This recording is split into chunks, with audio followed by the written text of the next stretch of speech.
What's the word, Harrisburg? My name is Matt Maisel. Our guest right now, the first guest, by the way, in our brand new Channel 20 WHBG-TV studios is Harrisburg's newest councilman, Lamont Jones. Thank you so much for joining us, and welcome to our studio. This is your first time here, right? Yes, sir. Yes, sir. First time, and our first guest in our brand new studio. We really appreciate it. You've been on council now for about a month. Yeah. What is that experience been like for you so far? To be honest, I felt at home. This is something. Some of the work that I've been doing prior to becoming a councilman, I felt like I was doing this work anyway, without an actual official position. So I like it. I like doing the research. I like being able to answer questions for our constituents.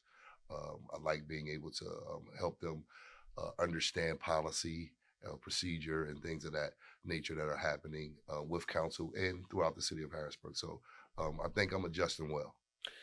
You mentioned that it felt kind of an extended arm of what you were already doing. Yes. For people who are unaware, what were you doing prior to being on city council? How much time? Or for that matter, what weren't you doing? Right.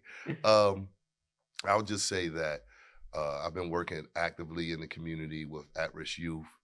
That's where I really got my start when I started to work doing public service, serving work in the community at 4th and Emerald with Luke B&G and Breaking the Chains. I actually was the vice president of Breaking the Chains, building a lot of the programs for Parks and Rec with the youth out there and doing a lot of that work.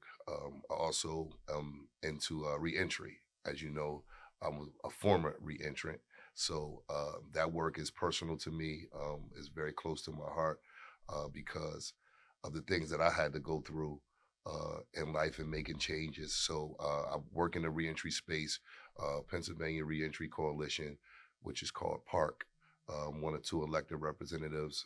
Josh Apparel started that before he left his office and became governor, but that's still ongoing. Also sit on Dauphin County Prison Advisory Committee as a liaison between the community and Dauphin County Prison and its inner workings. State Probation and Parole Advisory. The list goes on. Yeah, I facilitate groups in the prisons, has statewide clearance to go into jails and give CBT, cognitive behavior therapy. So there's a plethora of things that I do. Jones's Resources, where I go out and communicate with companies and get them to hire people with checker backgrounds to say, I mean, you know, to people that have criminal backgrounds and get them to give them an opportunity to be employed. So a lot of that kind of answers the next question I had, but I mean, you mentioned the reentry part of it. And I mean, you've been very open about your past and convictions, whether it's, you know, in the past lying to police or drug charges. You've been pardoned recently for what has happened in the past. What, though, did you learn about what was it about the most recent time where you were in prison that you learned about yourself kind of in that moment that kind of set you on the path that you are currently on? Well, it was a lot of things. You know, as a young man, you know, at 18 after high school, I went to state prison. So I really, you know, I was running around in the streets, you know, doing things that weren't becoming of me. However, I did have a great family background, so the seed was already planted in me, and I just went astray from that path. There was an allure out in the community, especially when you're in an impoverished community. There's things that you want to be able to do. You want to have new sneakers. You want to go to the mall. You want to do things that you see people that actually have a status or access to income. So there was an allure out there that sucked me in, which it probably does for a lot of people. When there's nothing else left to do, people are going to find a way to try to survive.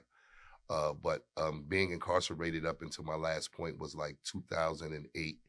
And it really settled in on me what I needed to start doing with my life and changing directions. I lost my mother, my sister, my grandfather. I mean, I just started losing so many people. and I wasn't able to be there, and it really made me say, okay, it's time to go back to what was instilled in me at a very young age. And frankly, I just didn't want to do prison time anymore. I understood what the system was there for. I thought it was there to help. And it just, for some reason, I think that system has changed. It's more mental today than anything physical. And I'm talking about the conditions and what you have to endure being incarcerated. So I knew it was time to change. Family members who were in prison while you were locked away, what would they say to the person that was sworn into city council Say early that in again. January? Say that question again. Family members Uh-huh. who passed away Okay. while you were locked away. Yes. What would they say knowing that Yes. you are a city council member today? Simple. Well done. Well done. We knew you had it in you. We saw it in you all the time. We put it in you. And I'm glad that you were able to get back on the right track. And we're proud of you. So well done. Being a city councilman for the city of Harrisburg, where you grew up, Harrisburg High, what does that represent to you? For me personally, being a city councilman, and including all the things, my journey, it means a lot to me. It means a lot to me, not so much for me, what it means for other people. This is what this was about. Me running for city council was never in my purview. This was nothing that this wasn't the career choice for me. However, starting to get into politics, being a civic engagement manager, getting over 3,000 people registered to vote, going into prisons, getting them registered to vote, letting them know their rights, that they can vote. It just said something to them, because the people in this community were the ones, they were their electors. They were the ones that put me here. So even if I didn't have a pardon, I knew that my community had pardoned me, because they saw me doing the work in the community. I never gave an invoice after I did a service, so they knew I was committed. They knew I was serious about this. And so I think it just says something to them, inspiration, to say that no matter what we go through, it's not too late, as long as we still have breath in our bodies. I feel like when you're talking about seeking any elected position, yes, sometimes there's going to be people who are doing it to chase clout or seek status or something like that. But when you're on like the hyper local side of things, like a city council of, and this isn't Pittsburgh or Philly. I mean, Harrisburg is a pretty small town, all intents and purposes. When you're talking about city council for a place like Harrisburg, you are getting there because you want to see real change enacted. What was it for you that kind of, because you'd already been doing community involvement. People already knew the name Lamont Jones. What was it that tipped the scale to you kind of wanting to be an elected official? Well, just the conditions of the city. And I just know better that we don't have to live in these conditions. So what I'm setting out to do here is to revitalize and inspire not just family and friends, but the city itself, to see, to know and understand that we don't have to live in dilapidated properties. We don't have to live with illegal dumping. We don't have to live with all the recent violence that's going on in our communities. So to be at city council will actually give us a megaphone. And I use the word us because I'm representing the community. So a lot of the issues that weren't able to be brought aloud, this gives us that opportunity, and to address them front-faced. It really is to take a deep dive and see what's happening. Why aren't these departments working? Why isn't this happening? Why are we spending money on this and we could reallocate it on this? So that's what this is representing. And that's one of the things for me. I just seen too many bad things in the community. And then you have to start to look at leadership, to be honest. And no one is exempt, including myself. No one is exempt to be examined or held accountable for what we say we wanted to do. Nobody threw me into council. I said I wanted to run. So that means I wanted to serve, So again, just seeing the conditions of the city, I just felt that I could bring some of my skill set, charisma, all of those things, and help. So And one of the areas that I guess you're going to have the most input in is the public safety aspect of things, as you are the chair of the public safety committee now. Yes. What do you kind of envision? I know you've only been, on council for a month at this point, not even a month. What do you kind of envision as your role as public safety committee chairperson? Well, to be honest, man, it's been, I'm not going to say a tough transition because I'm still like the activist Lamont, right? I still want to come out and create programs. I still want to work within the community, roll my sleeves up. So a lot of the times There's see a balance. That's a tricky balance between being activist and being councilman. Because I know what my responsibility is as a council member. Working with all the different departments, and just having that conversation with them and building relationships with them to let them know that I'm here to work. One of the things that I would say that everyone deserves public safety. Everyone has the right to be safe in their own communities. So what that entails for me is, again, building relationships with your community, being a part of your community, not just when events are thrown. You create events. You create a draw for people to come out to hear your message.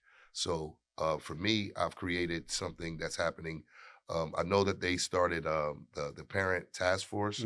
However, I have something that I'm doing, an initiative that's called the Block Captain Initiative, where I went around in every section of the city and I found leaders in those communities, the ones that know the neighbors. I want to put the neighbor back into the hood. A lot of us say we live in the hood. I want to put the neighbors back into the hood and give the responsibility for us to take care of our own communities. So, I mean, what I've seen a lot of times from my perspective is a disconnect sometimes between city government and city council. So that's in my email to everyone. There's a huge disconnect. But go ahead. Right. So I mean, and again, I'm just speaking as a casual observer. So when you say that you have your block program, yes, and you've got the parent task force, which is kind of run by the mayor and Captain Winder, and Councilman Rodriguez is on there because he's a previous public safety committee chairperson. Is there room to kind of to kind of coalesce into one and kind of bring groups together rather than have separate groups? Like the AFL and the NFL only existed separately for so long until everything kind of formed together as one. Well, I'm always about it. If anyone that knows me, they know I'm always about collective work. I have met with Captain Winder. I have met with the commissioner. I've met with a lot of the departments here. I've been here just about every day, meeting with them. I can attest to this. I can 100% attest to this. I see you every day. It's awesome. Yeah. So I want to be able to build those relationships. I think this is a more of a position of bridge building.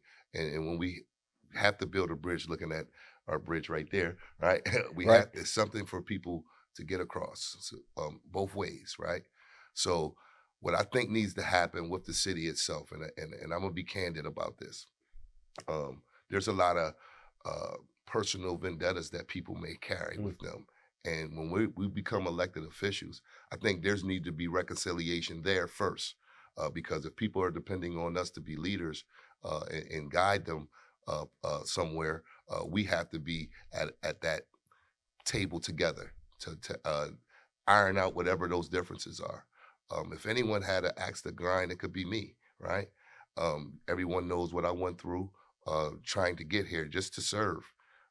It was a lot. It was an uphill battle, and I know it's going to continue to be that. However, I think relationship building is important. If this department and this department and this department aren't working together, the people are suffering. So I would love to see our leadership come together first. And if we can do that, it'll be a lot easier to build those relationships with our community. But I do agree with you that all of these spaces that, why am I doing this? For one, I know it doesn't take legislation, and I know that something needs to be done. But I also want to give my proof of concept to the leadership that is here, to the heads of these departments, to let them know I am an asset to you. I am an asset to this community because I can get people together. I can bring them together. When we have these type of events, it's usually it's not so much populated, right? But when I do it, it's more so people coming together because they believe in the work. They know that I'm serious about it. Not to say anyone else isn't. But again, you have to use that. And I want to show that we can work together, regardless of what happened in the past. Truly, I have to believe that you got to be forgiven for your past, right? Asset, not adversary. That's right. Kind of where I kind of hear that. So spent the first 15 minutes talking about some serious stuff, some deep stuff. Want to spend the last couple minutes having a little bit of fun. Okay. Let's go. We're going to go rapid fire. I got 5 questions for you. Get people to know Lamont Jones a little more. And obviously you're super well known within the community, but obviously there's a handful of people who don't know about you, who are just meeting you for the first time. So I want to ask just some fun questions. Okay. Get people to know who you are a little bit more. All right. Number 1, what's your favorite place, best place to eat in town? The favorite place to eat in town, I would say, right now I am stuck at Palumbo's, right here on 2nd Street. That's excellent. Excellent. Are you a grandma slice guy or a different slice? I actually get chicken parmesan. That's excellent. With Excellent choice. Nuts. If you weren't doing activist work, if you weren't a member of Harrisburg City Council, what is Lamont Jones doing? I would still be in the field of reentry, serving people and trying to bring people together, educating people. What's leading your Spotify list right now? A lot of R&B, the 90s, the golden era. So you're looking for a specific artist? I want to know, if I pull up Lamont Jones's Spotify. The first thing that'll probably come on will probably be like Summer Walker. Okay. Who is your ride or die sports squad? Whew. Bang, bang, Niner gang. We just got a great win last okay. night. Yes. All right. So that makes question 5, which is who you got, Chiefs or Niners, kind of out of the question. Yeah. So you're a Niner fan? For sure. Is that something that, kind of growing up in the 80s and the 90s? I've seen every last one, 81, 84, 88, 89, 95, and hopefully 2024. As a Steelers fan, y'all getting your 6th? Yeah. I don't know. I understand you've got you're emotionally invested in this. Oh no, but I know the game. The Niners should be favored over the Chiefs, but how are you going to bet against Mahomes? It's tough to bet against Mahomes. He's an awesome player. I felt like that yesterday watching the games, and I know Lamar was having a great season, but I was like, he's the new Brady, and I hate to compare him to Brady, but you can't go against him. But if I'm taking my logo off of my hat, I will still go with the 49ers because I think they have the better offensive power and an all-around team on both sides of the ball. I mean, the way they just took that game over Sunday. Oh, man, that showed a lot. Unbelievable. That showed a lot. It should be an awesome game. Really appreciated sitting down with you, Lamont. Congratulations again on your election to City Council, starting everything up. I can say, just at least personally, I'm looking forward to working with you in the future, because I think everyone kind of has the same goal. We all want to make Harrisburg better. We all want to make the city better. And sometimes personal vendettas get in the way. We got to axe that down. So thank you again for your time coming on our program. Yes, sir. And we will have many conversations in the future. Yeah, I look forward to it. And I want to thank you for even giving me the opportunity to come in and share some of this with the community. I think it's important that we do that. So people, I think you should do it a lot more often so people know who they're electing. And that's the thing. I mean, we've extended the invitation to Crystal Davis as the new councilwoman. And when you see her tomorrow night, let her know that there's an invitation in her inbox for her to respond to, because I don't have her cell phone number right now. But when you see her tomorrow night, say, "Oh yeah, I spoke with Matt Maisel. Great guy, awesome guy. Come down to WHBG Channel 20." Right, exactly. But no, but seriously, like, we want to have these conversations, and if you have someone that you want to sit in this chair and talk to someone on the other side about what's going on in the community, this is the public space. This is for everyone to use. We want to open the door to allow that, because everyone has a different perspective. By the way, what? I'm a great interviewer, by the way. We should let's flip roles. But I'll tell you what, let's get more people in here so that we can have those conversations, because we can't grow unless we're having those open and honest dialogues. So so thank you again. Yes, we're going to see a lot more of you in the studio. It sounds Yes. like. I love it. And appreciate your time once again. Thank you. That is The Word Harrisburg. Thanks again for joining us here on WHBG Channel 20. Our guest today was Harrisburg's newest City Councilman, Lamont Jones. And we'll have so much more coming up throughout 2024 here on Channel 20. Take care.